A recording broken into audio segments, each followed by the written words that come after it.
The man in my vents. I live alone in a small apartment. Nothing fancy, just enough space for me. A few weeks ago, I started hearing noises, soft scratching sounds coming from the vents. I figured it was just a rat or something, so I ignored it.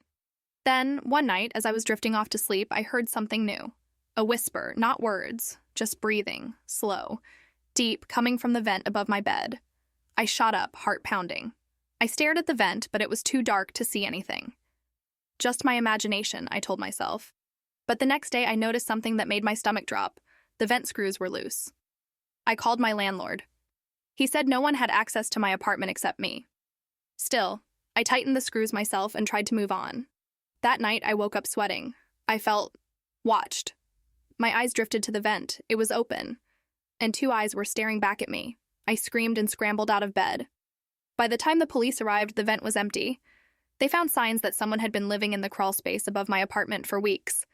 Food wrappers, a sleeping bag, and worst of all, a knife. I moved out the next day, but sometimes when I wake up in the middle of the night, I still feel those eyes watching me.